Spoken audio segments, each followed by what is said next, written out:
Thank you for auditing the always positive new music review show hosted by a French professor who's back in his office. I'm going to be reviewing the album by Connie. It's more of an EP, Hi_TEK MZK Volume 1, High Tech Music Volume 1. And first of all, just thank God for the moment that we live in. I'm a 46-year-old man. I am a full-time French professor. I'm sitting in my office in Western New York, and somehow this music entered my ears. It popped up in my title, New Music Suggested for Me. This is not for me. It's not for 46-year-old dudes. This is for, as Lindsay Ellis would call them, the youngs, okay? But it's funny because the other thing the internet did is go in the other direction. Just last night, my daughter was shocked that my wife and I had ever heard of Mazzy Star. I was like, you're surprised I've heard of Mazzy Star? Mazzy Star is my people, okay? It's cool that you like them too, but that was my youth. But anyways, without the internet, I never would have come across High Tech Music Volume 1. I never would have come across Connie, and, I'm going to make a prediction. This review is going to age stupidly well. Okay? This review is going to age very, very well because I believe Connie has what it takes to be, one of the producers of the next 10 years. I think he speaks to a lot of trends that I have heard in a lot of other producers, and he seems to incarnate them all together. I think he might end up being one of the most important producers of the next 10 years because he is, and you saw the thumbnail, the future of something. I don't know what. I guess he's the future of high-tech music. Grimy, rap, angry, fractured, techno, bro step, dubstep, house, jungle, hyper pop, all of it, okay? Because that's the future. The future, that's actually the present. Just you youngs, hang out, you check out the genres, and you just say, I love genres, for me to poop on, okay? That's all you do. You just poop on genres everywhere. Not only that, the themes of this album, even though there's a lot of different people rapping and not really singing, mostly rapping on here, first of all, that's also the future and the present, this kind of like permanent rap / semi-rap. It's very aggressive, it's very fractured, it's very queer and in sort of unclear ways, like what's actually happening here racially and sort of culturally. This album is all over the map. I don't know. I don't know. Like, is this music from a people, a person, a culture, a gender, a sexuality? I just don't know. And that kind of lack of clarity is the moment and is the future. And it is high tech.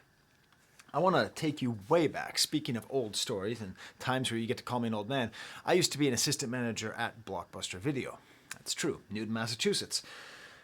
And when I was there, it was a great job, best job ever. I used to say that if nothing else works out, I'll just work at a video store because it's the best job. I'm not sure that's working out for me, but I remember very specifically because we used to rent out video game consoles. It was one of the really cool things. As a matter of fact, I took home, when we threw it out, the Virtua Boy display piece, which is worth thousands of dollars now. I took it back to my apartment. My friends and I hit it with baseball bats and spray painted it and then chucked it into the trash. We chucked it off a second floor balcony because we didn't care, because we were young. We were cyberpunks before cyberpunks, right? So anyways, there's this kid, and he must have been like 9, 10 years old, okay? A little chubby. I don't remember if he was wearing glasses. I remember, he was just kind of an awkward kid. But he was very confident. And he was walking around pointing at all of the different video game consoles for rent and telling his mom, that's high tech. Sega, this is 1995, maybe early 96. Sega Saturn? Yeah, that's high tech. That's a Super Nintendo. That's not high tech. That's a Virtual Boy. That's high tech. That's a PlayStation. That's high tech. He just went through. I don't remember exactly what got it, but there's something about the way this kid was just totally cracked me up. Stays with me to this day. And that's sort of the vibe that I get from this music. That kid, if that kid, that's high tech, went home and got the Sega Saturn and played that weird game with a fish. I don't know. And learned how to make music, that's what Connie would be. Would make this impenetrable, aggressive, aggro, mysterious music. Now, I'm not the only person to say that this is the person of the future. I did a little bit of research, and Complex described him as one of the voices of the now. And there's a quote from Connie where it's very clear that he, and I believe those are his pronouns. I don't know with young people. I'm not trying to be obnoxious. I just don't know. According to the article, they use he pronouns, so I'm just going to stick with those. If I'm wrong, tell me in the comments, and I will edit out my mistakes, okay?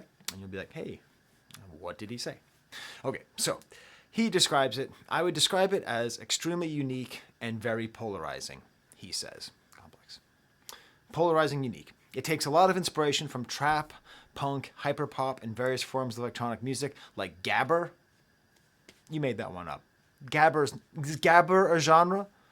Goddamn, you EDM people, would you just take it easy with the genre names? Not everything has to be a new genre. Okay, gabber, drum and bass, hardstyle, and industrial music. But it's not derivative or imitation of any of those. I agree. Congratulations, Connie. It is not derivative of any of those. High tech is its own thing. It can be really shocking and abrasive sometime, but I feel one day it's going to be really important in the big picture of music. That is what I'm agreeing with. That's high tech. Later on, Complex says, taking inspiration from Daft Punk, Sophie, Pharrell, and Metro Boomin, and there you go. That's perfect. Daft Punk, the absolute master craftsman of EDM. Sophie, the sort of face of a new sort of decentralized, deconstructed, hyper pop, aggravating, gender questioning, wild new form of music. Pharrell as the kind of avant-garde pop hip-hop producer, Metro Boomin as the master of trap and master of sort of high-quality mainstream rap production, and that's it. So that's what we have in this album. And I'm going to give you an example song for you to listen to, okay? I got some comments. I don't like the way my new haircut's working out either. My family calls me Tintin. I can't do anything about it. Okay, it has to grow out so I can get my usual thing. I'm not trying to look like younger or whatever. I'm not like trying to seem cool. Oh, you notice I'm drinking from a slush puppy cup. That's because I'm cool. All right, so I'm going to give you an example song. It's called Firestarter. You're the victim. Firestarter, click above my graduation robes there, featuring Izzy Spears. The producer tag for Connie is awesome. Top 5 producer tags easily out there. It's just a woman saying, Connie, are you fucking kidding me? It's very funny every single time, and this is where you get it. There's some Japanese sound singing in the background, these garage wah sounds, these jungle drums, and then just this rapping, don't want to grow up, the dagger is touched. This F slur, like for men who prefer the company of men, is chopped. I'm shredded up.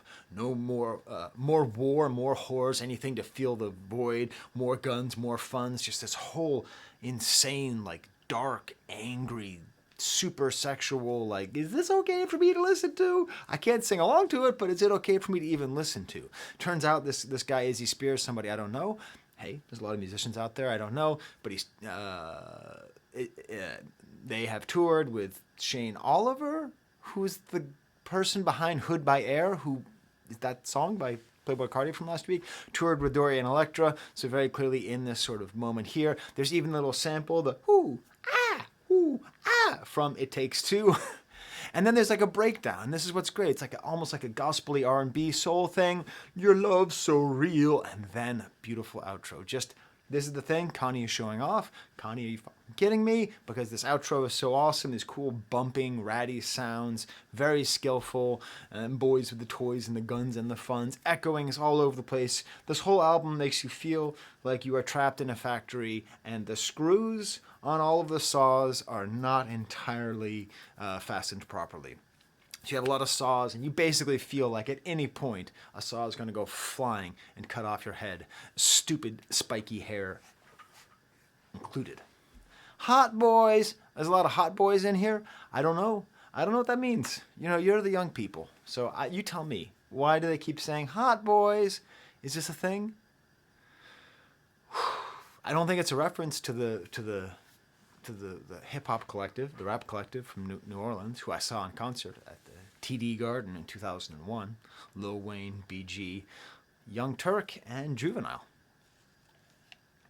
Now the song is called Firestarter. Is it a homage to Prodigy?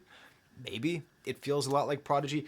This is what's important to me, is music, certain music elicits certain feelings.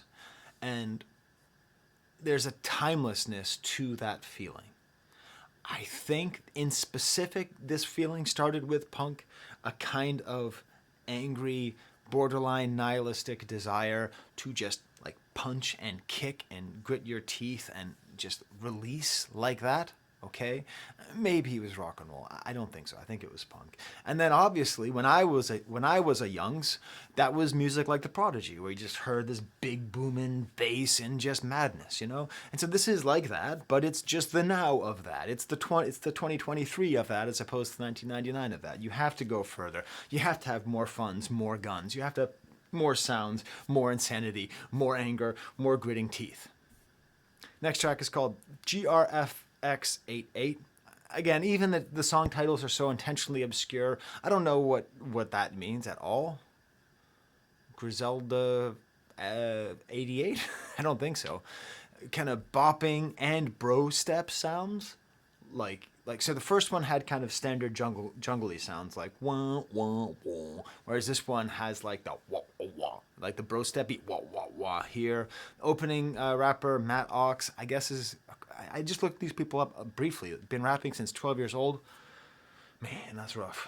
That's rough. You don't want to have any rap success at 12 years old. That's a bad plan. Psychologically, do not have any rap success before 16.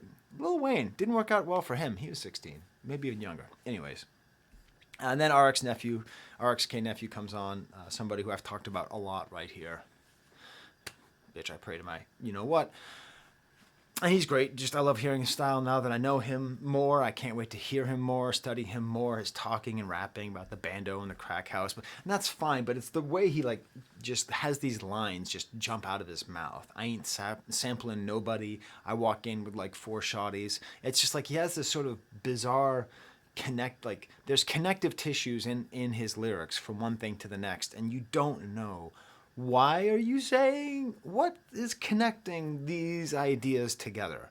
And it's either he has a scattered mind, or he's just brilliant and he's just able to put these things out there, or hey, why not both? Sell crack, I don't work for the union. It's true.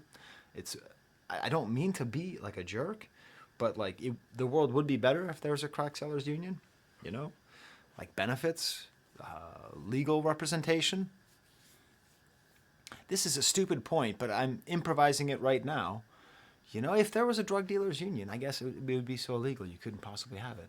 But you know, that's one of the toughest things. You know, these people do this work, and of course the work is illegal, and we want it to stop. But they have no protection at all. You know, like they might as well just work for Amazon. What am I doing, making political jabs at Amazon? I'm sorry, Jeff. Anyways, just awesome production. Also my hoe cooks shrimp and grits. I've had grits and I've had shrimp, but I feel a great loss for never having had shrimp and grits at the same time. So anyways, it's a soul food and I've never had it, and it's on my list, okay? So at some point in some future video, I'm going to say I eat shrimp and grits. That's a reference to this video. No one's going to watch this video because Connie is not in my lane, right? People want me to only talk about underground hip-hop and all that stuff, but anyways, this awesome production at the end, it reminds me of if Timbaland made Bro Step. If that doesn't interest you, you can go to hell.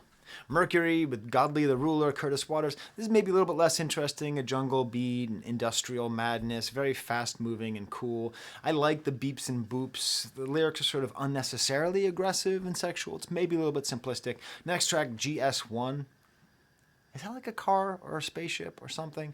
Featuring Zaloopers, who's been on a lot of projects I've reviewed. Very cool, fast drum beats, nice, whiny, annoying sounds. Zaloopers is very off-kilter and cool. It makes reference to bok choy, one of my favorite vegetables. These 2 very fast notes. This great sort of voice in the background, just when you thought it couldn't get any hotter. Hot boy radio. Then we get to Purple Ape, featuring Bailey. And this is just... okay, true goofy stories. You're not expecting this, but I don't care, all right? Hot boys. When I was a kid, I was obsessed because my family, we could afford nice cars, but we didn't have nice cars, right? So I'm not trying to be like, oh, we were down and out. We weren't down and out. We could have got cars with automatic windows, but my parents didn't like automatic anything. So I remember renting a car once. It must have been in Florida to visit my grandparents, and we had the automatic windows. And I would just play with those windows, go, I'd like listen to the radio and I'd try to make little songs out of it. It had that kind of weird flangey, Doppler-y kind of thing with those sounds. Fast forward to 1992, was it, when U2 released the album Zooropa and the track Numb, which is a very underrated track, and it had that kind of sound. That metallic-y flange sound, that's what's in this song, okay? But instead of imagining like car windows, imagine like windows on the truck, like tank thing from Aliens. You know, the cool metal thing that like they drive over the aliens with? Imagine if that thing had windows, that's this sound. And just your head nod rhythm, it's just hard as hell. And it's, again, a very aggressively lesbianic song. I don't know how to put that, you know, but it's sort of demeaning to her partner, but you don't hear that kind of aggressive sexual position. At least I don't hear it a lot in music about same-sex couples as much.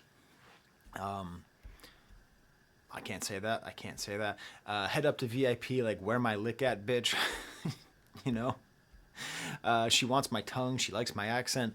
You know, that kind of thing. Just very aggressive, very forward. To be clear, it's good that this exists. We need, hopefully, the full spectrum of sexuality and gender on display in all forms of music at all times. In order for these things to no longer be altered, othered, okay? We need to have them everywhere. So more of it. All right. Next track is called Turbo, T-R-B-O, featuring Riz Capolati. Riz? Do you know how dated this music is? I love it. It's rad. It's totally tubular. It's all that stuff. Okay?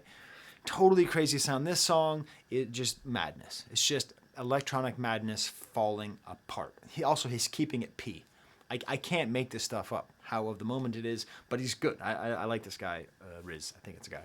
And he just has this whole sound of just falling apart. Electroshock therapy, but with NASCAR aloe. Even that name feels like it was just walking through Walmart and just randomly picking out, like seeing a NASCAR t-shirt and then a thing of like aloe vera and just being like, that's my name. This has like a horrorcore feel. There's so many influences and genres here. I want to see your viscera. Take a fucking guess on how much I can't deal with all this stress. Cut open his chest and put him in that fancy dress I like. Whoa. So it's kind of like serial killer, horrorcore stuff. The album ends with Eurotech. It's all in Japanese. I don't, listen, who am I, you know? Geography's tough. Japan is not technically in Europe, but we'll let it go. Kind of cut like this cool bloopy sounds, very spacey and ominous. Nice usage of boots and cats. All the way through here, this whole high-tech music volume 1 is almost like a sampler platter of Connie saying like, I could do this, I could do that, I could do this, I could do that. Connie, are you fucking kidding me? Every single song on here is very good. Only one song I would say is not great. That's the Mercury. That's the only song that I think is like not great. The rest of it just super awesome. Take you 15 minutes to listen to, 20 minutes to listen to, you know, put it on your house and just jam out to it, because this is the future and the present. All right. Well then, until next time. There's Godzilla and his son.